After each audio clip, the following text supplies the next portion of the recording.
Now, the world that you and I live in today is no doubt a completely different world than the world that we're used to, because with COVID, a lot of things just changed. Because when COVID came, it changed the entire dynamics of a lot of things. Many people, suddenly realize that things can change within a short period or a short window.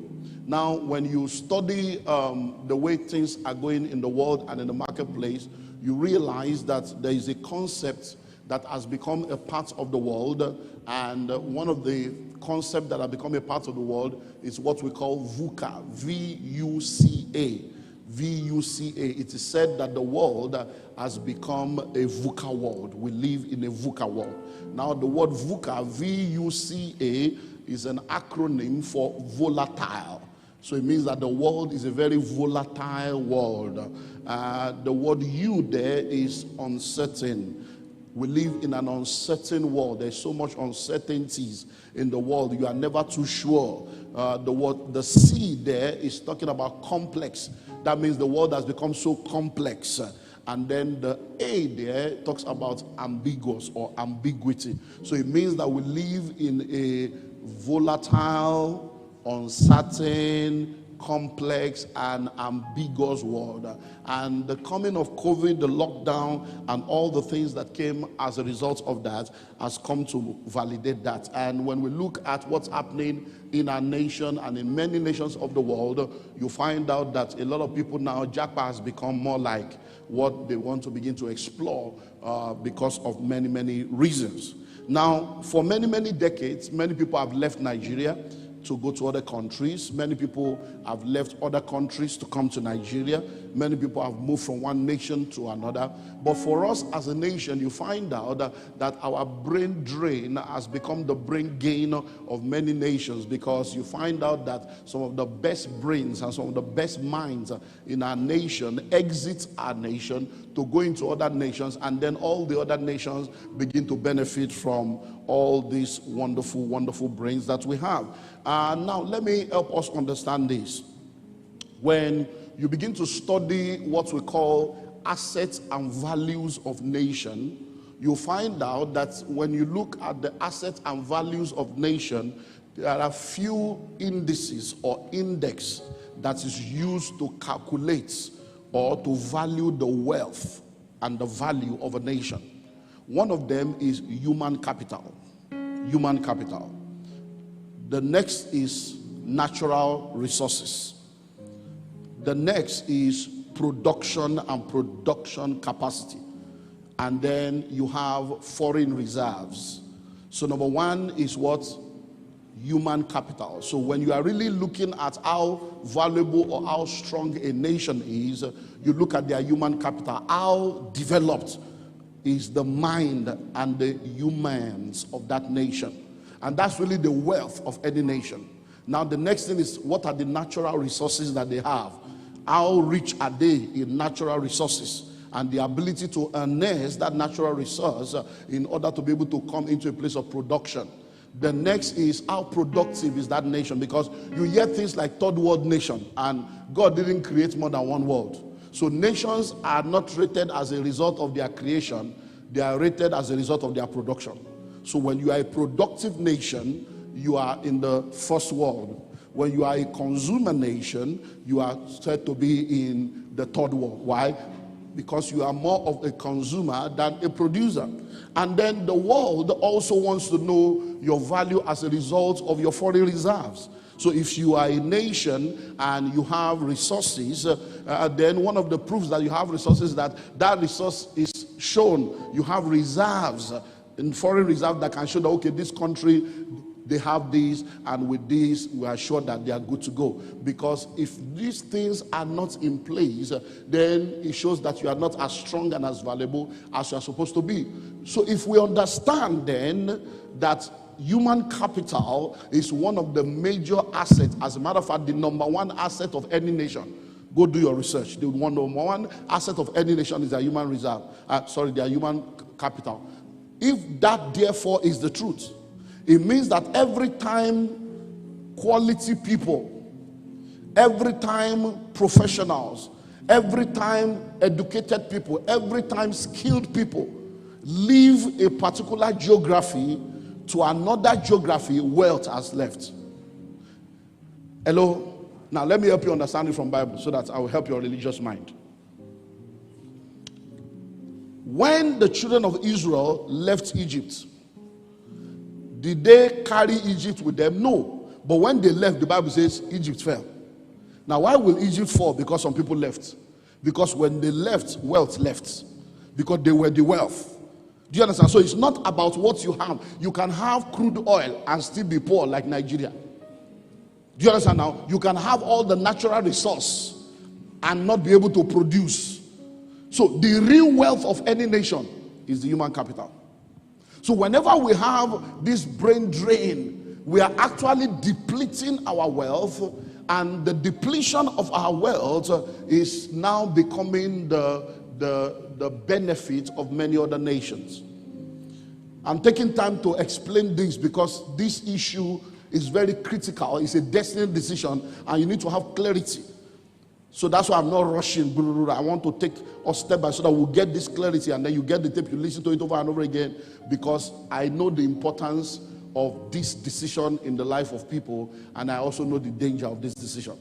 Now, when we talk about people leaving, you need to understand that we can be strategic as a nation and use Japa to our advantage as a nation, if we understand how to harness it. So I give you an example. Many times we talk about nations like India, we talk about nations like China, we talk about Singapore, we talk about a lot of nations that have been able to take themselves out of a place of poverty and bring themselves into the forefront of development and wealth. So let's take Singapore, for example. Many of us have heard the story of from the third world to the first world, and we know of the man that was used as a pioneer, or the father of Singapore, Lee Kuan Yew. He wrote a book. But if you study the concept of Singapore, you will realize that Japa was the secret of Singapore. Now, the secret of Singapore was, we are a third world nation, but we don't want to remain a third world nation anymore. So what is it that these other nations have that we don't have? What is it that they know that we don't know? So they gathered all the young citizens of the nation and they shared a vision with us. Say, you know what, guys? We want you to go to all the best universities in the world. The government will sponsor you. Any school you want to go to, free scholarship for everybody. But we are sending you as ambassadors of Singapore. We are sending you as missionaries of Singapore. Go. And when you are going, go as a missionary. Learn everything you need to learn and return so that we can change Singapore. And guess what? They left, they learned, they returned, and they changed Singapore. Now listen, there are some things I will say that you may not agree with, but please do your research and you will find them to be true. When you travel outside this country, and you go to many nations of the earth, you will see Nigerians everywhere. But it's not only Nigerians you will see. You will see Chinese. You will see Indians. You will see a lot of people from many other nations. But when you sit down with them one-on-one to begin to discuss their plan, one thing you will hear from others that you will not hear from Nigeria is, oh, once I'm through, I'm going back home. Once I'm through, I'm going back home. I need to go back home. I'm going to do this. They all japa with a purpose. Why? Because when you japa without nationalism, when you japa without patriotism, you become a fugitive in a strange land. But when you japa with nationalism and patriotism, even if you are in a strange land, you don't forget where you come from. And that can now become an asset to the nation. I hope you know that there are many nations today whose governments have programs, and the programs of the government is to bring in as many people as they can from all over. Why? Not because they love those people, but because they want them to come and help them in the area where they have a deficiency. Hello, somebody. Now let's go deeper. So when we understand this japa and our leaders know how to harness all these, realities of our time, we can actually use it to our advantage. When you study Nigeria, you'll find out that one of the major, and I mean major, you can go do your research yourself, one of the major source of foreign reserve and foreign income in our nation is diaspora remittance. I'm telling you, even more than many of the supposed assets that you think you have as a nation. We have so much money sent in from diaspora, so much money, and I'm talking billions of dollars that are coming from diaspora as diaspora remittance, because those that have jackpot, even though they don't have a nationally, let me not say that, even though some of them don't have a nationalist view and they are not going there with patriotism, they have a family view. My family must not suffer. So while they are there, money is coming every month. Help me build a house. Money is coming every month. Pay for this one school fees, this one. So you find that money is coming. But are we strategic about that? Are we strategic about making sure that if they have to go and they go, what do we benefit from their going? Look at what's happening with our doctors and our nurses and our teachers right now. I can tell you for free. One of the places where you can have the cheapest medical and cheapest legal education in the world is Nigeria.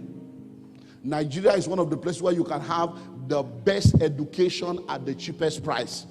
Forget all this ASU nonsense. I'm telling you, when you go to a good school in Nigeria and you study, it's cheaper than anywhere. Listen and listen well. Our educational sector is subsidized, highly subsidized. The money that the government spends in training many people to become doctors and lawyers and become engineers in this country, if they were to charge you the real school fees, many of you will not be able to go to school. Which is why one of the things we need to ask ourselves is, can we continue the way we are? Because for many people in the Western world, after they have gone to school, there is student loan on their head that 20, 30 years after they have finished school, they are still paying back. Because many times we look at Nigeria as if everything is so bad and you don't seem to understand the benefits you have, because the people that are leading us don't even understand.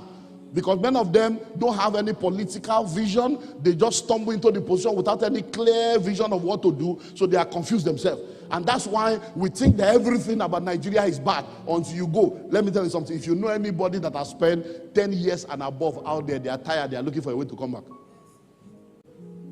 Many of them want to come back home because they have come to realize that there is no place like home. But the home is not safe. The home is not secure. The home is not, there is no hope for them.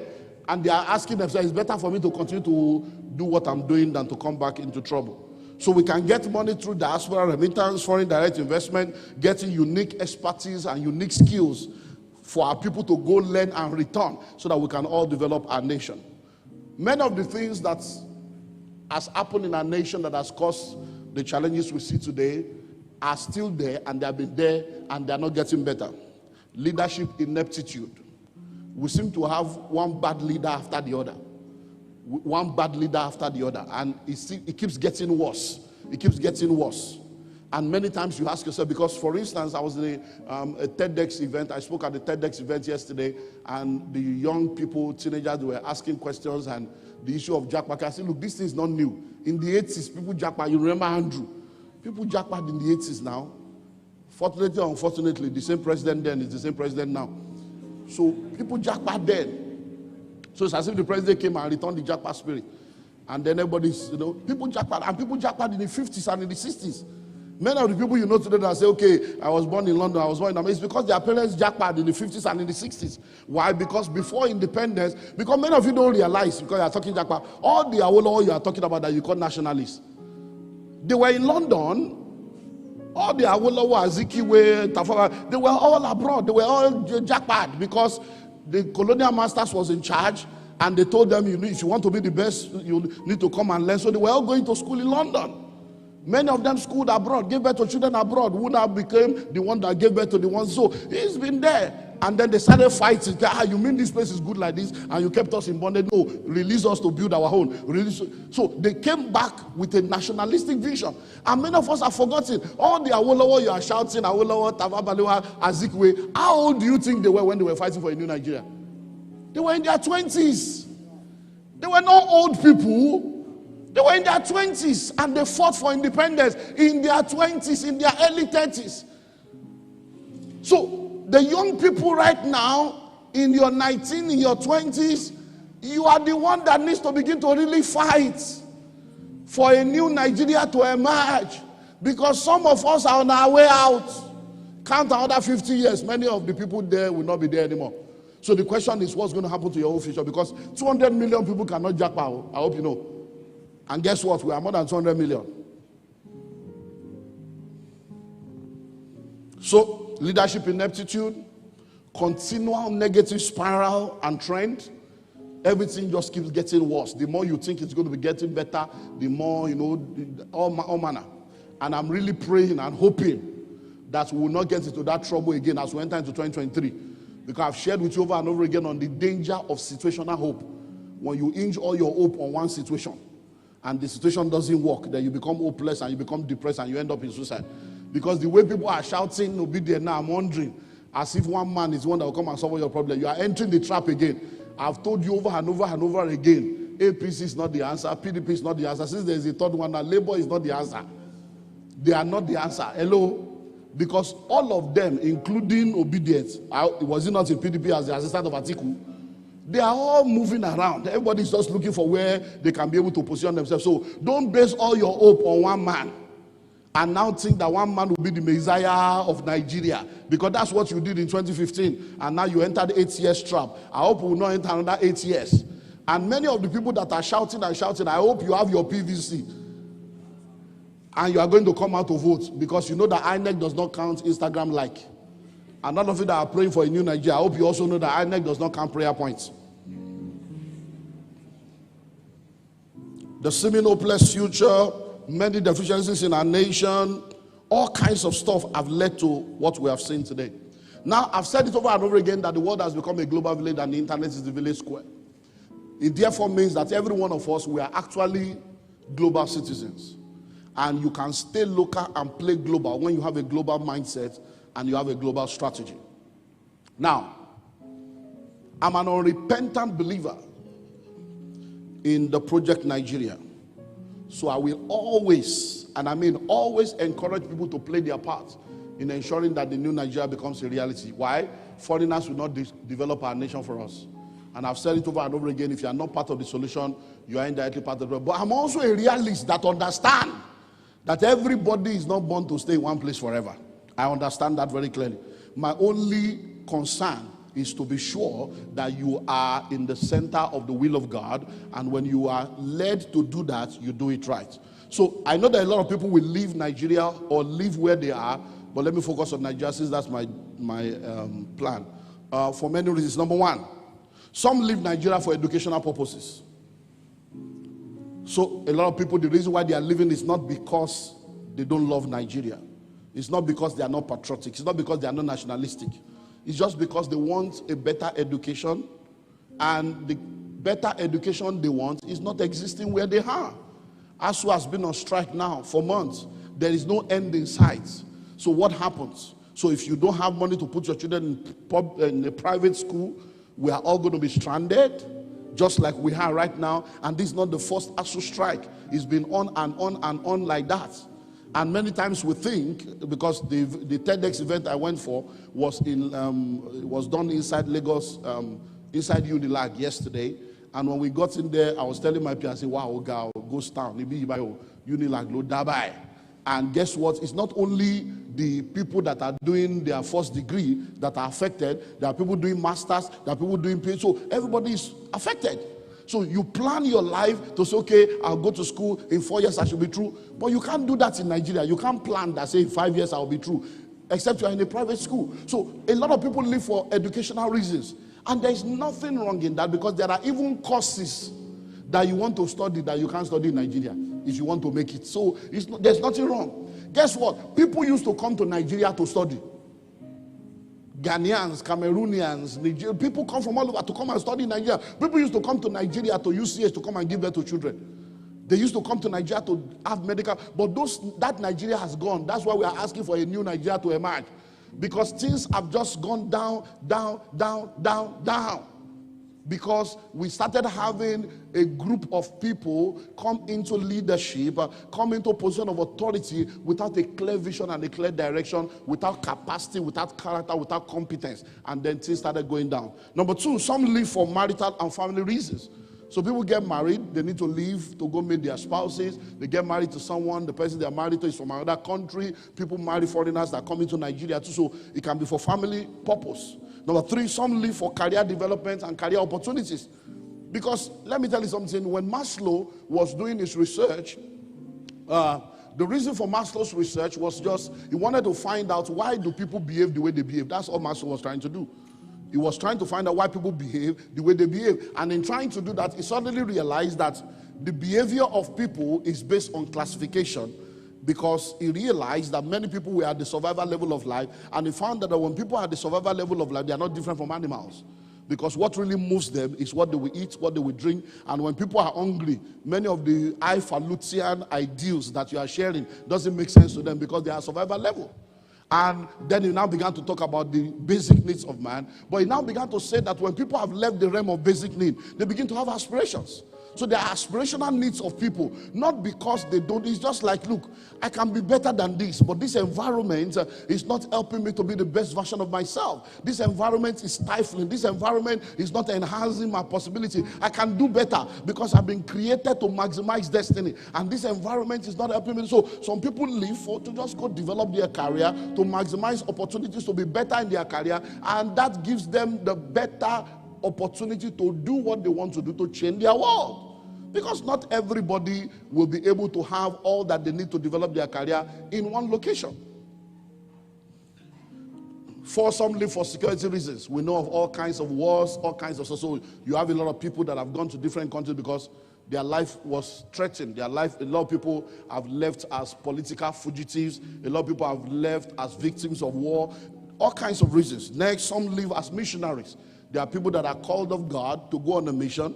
Either they go on a spiritual mission or they go on a national mission, like I explained when I spoke about Singapore earlier on. And some live to fulfill the purpose of God for their life, because it is not the will of God for everybody to be in the same place forever. There are people that God has called, ordained to be in Nigeria for a season of their life, so that Nigeria can do what Nigeria can do in them, and then at the next chapter of their life, He moves them on a divine purpose to other nations to go do other things. And sometimes He might move them back, sometimes He might never move them back, because God ultimately is the one that rules and reigns in our lives. So the real issue is really not about whether you should japa or not.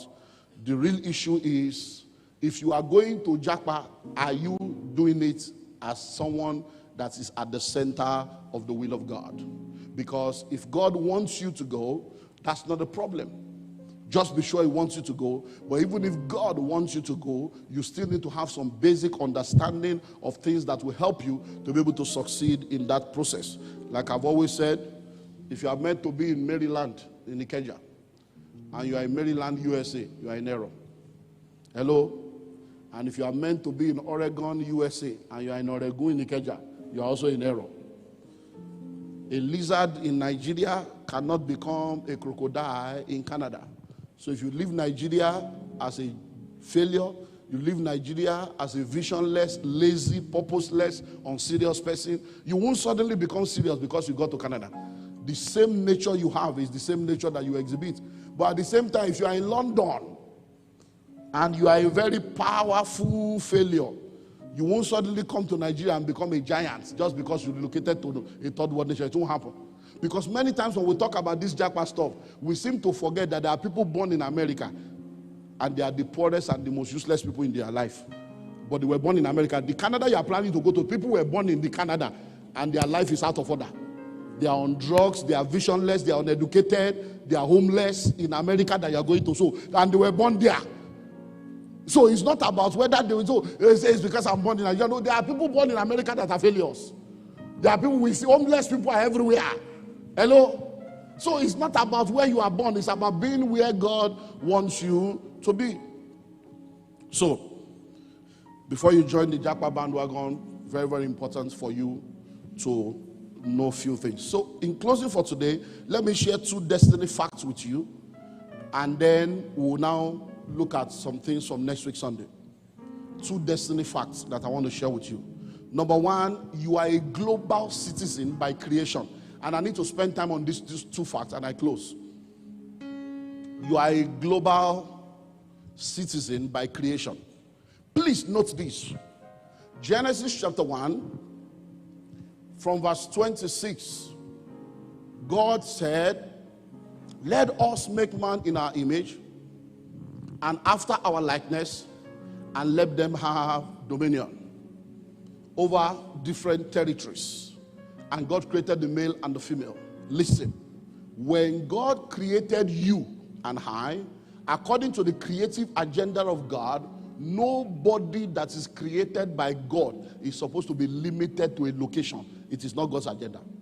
According to the plan of God, the earth is the Lord and the fullness thereof. And if you are a child of God, you should have access to the earth. So there is nothing like visa in the agenda of God. Hello? Once you are a child of God, once you are a creation of God, God created you, but he's also the one that created the world. And when he created the world, he never created the world to shut you out of any portion of it. His plan is that as he's creating the world and creating you, the world is available to you. So you are free. The same way, now listen, the same way you are free to relocate from Lagos to Abeokuta or Lagos to Osogbo or Lagos to Kaduna as a Nigerian citizen to move around. That's the same way you are free to move from any country to any country as a global citizen. That is the agenda of God. Now let me start from Nigeria. I hope you know that even though you are free constitutionally as a Nigerian to live in any part of Nigeria, if you relocate from Lagos to the east as a Yoruba man, you will most likely not be able to buy a plot of land in some places. You will most likely not be able to do a lot of they say, Yoruba man for Igbo land. If you move from Lagos as a Yoruba man and you go to the north, you will most likely not be able to buy land. You will most likely not be able to get a sale for you. Why? Even though it is constitutional, there are still going to be restrictions. Not because God put the restriction, not because the constitution put the restriction, but because human being put the restrictions. Hello? Now, leaning from that, that's the same thing that happened in the world. We didn't need visa to go to London before now. Hello? You just move and enter London. Just enter plane. Nigeria Airways, 300 naira ticket, and just face London. We didn't need ticket to go to Canada. We didn't need ticket. Listen, we didn't need ticket to go to... Now, the Queen, do you know that the Queen is in charge of what we call the Commonwealth nation, including Australia, including Canada? Guess what? Nigerians did not need visa to go to Canada. Nigerians did not need visa to go to Australia. Nigeria did not need visa to... All the Commonwealth nation, Nigeria did not need visa to go to any of them until apartheid. And we decided that we're going to fight on behalf of South Africa and support South Africa. And when we chose to support South Africa in apartheid, the people there say, hey, you want to support South Africa? So they started putting restriction. Nigeria was removed, even though we were part of the Commonwealth, we were removed from that freedom to support South Africa that is now disgracing us and killing our people. Because many of you need to study history. So there is nothing like visa in there. So you are supposed to have freedom to go anywhere you want to go. But not to go there and then leave and relocate from your destiny. So when you understand that you are a global citizen, let me now help you get this. I am not against you doing anything you can do to remove the restrictions from your life. Because any restriction from the fulfillment of the liberty of God is a bondage. So whatever you can do to remove restrictions so that you can have freedom to move, do it. There's nothing wrong in that. But that does not mean you should move. As I'm standing before you right now, I have 3 children. They are all American citizens with American passports. My first daughter was born in 1998. She's an American citizen. My first son was born in year 2000. He's an American citizen. My last born was born 2013, is an American citizen. So all my children are American citizens. They have American passports. Why? Because we are supposed to be global citizens and there should be no restriction. Because I understand that you should be a global, nothing should restrict you to say you want to be, you need visa. Everybody is not running away. But when you get to a place where you need to do something to fulfill destiny and somebody is telling you, sorry, you need to do this to go this, you are like, hello, what's that? So removing that restriction is not a problem, but relocating and leaving a place of destiny is a problem. I hope you get that now. So many times, a lot of people also, they think, no, my children are American citizens, but I'm not going anywhere. Because I know my destiny is here. Do you understand that? I know that. But will I allow anybody to limit me to Nigeria? No. I will do everything I can to make sure I can move anywhere to do what I need to do. But it doesn't mean I will leave Nigeria. So many of you don't understand the difference. You are a global citizen. Yes, do whatever you can do to make sure there is no restriction. If you need a second passport, you need a second citizenship, you need to make sure that's not a problem. But it doesn't mean you should move out of the place of destiny. Do you understand that? Number two, you are created to be the best within a destiny location. Apples don't grow in every soil. Apples don't grow in every soil. So even though you are a global citizen, and you should do what you can to remove restrictions, please note this. There is a place of planting. I shared that with you January. There is a place of planting where God plants you, and you can only flourish best where you are planted. So when you allow yourself to get into this, survivor mentality of, oh, things are bad, I want to live so that I will have a better life, and that's the reason why you are going economic migration. Oh, that can be a great error. It can be a great error because everything you are complaining about Nigeria exists everywhere you are going to. Exists everywhere. But when you are blinded by the problem of your location, you don't see the opportunity in your location. Until you move to a new location because you saw the opportunity in the new location, and then you now see the problem that you didn't see before. It's like a man that said the wife is a bad wife, and then the side chick is the good one because he's a side cock that has a side chick. So now, because the wife is living with him, so he can see all the good, the bad, and the ugly of the wife. But the side chick only sees him once in a while. So if you see the side chick once a week, she comes with her best behavior. So every time you see the side chick, best behavior, best dress, best voice, best honor, best respect, best everything, best food, best sex, everything best. She brings it once a week. Once a week is 52 times a year. So by deception of adultery and infidelity, that stupid man now thinks that, I made a mistake to marry my wife. You are too much. My wife is a nagging woman. My wife snores. My wife doesn't dress well. My wife doesn't clean. Forgetting that the woman you are talking to is a side chick that you only see 2 hours a week. You now replace the woman of destiny and go and carry the 2-hour side chick. By the time you now bring the 2-hour side chick into the house, and 2 of you are now living together, you now discover that you used to see her once a week, which is 52 times a year. You now realize that 52 times a year is 52 days, and 52 days is 6 weeks. So within 6 weeks of having her in the house, you will now discover that in 6 weeks, you have argued 10 times. You say, you are not who I thought you are. No, because now she has come. And all the other things you didn't see, now you are seeing. So that is what's happening to many people. We are thinking Nigeria is bad until you now go to the other side and discover that they are shooting people every day. People are dying. And then you now have to be buying bulletproof uniform for your children to go to school and bulletproof amper. And you now discover that it's not like that. You are leaving Nigeria to a place where go cash you. You go drink tea, no go walk. You go wear suit, you no go walk. You are moving to a place where you can't quickly call the brother question, go just started for me to Kembe. You now suddenly realize that it's not like that.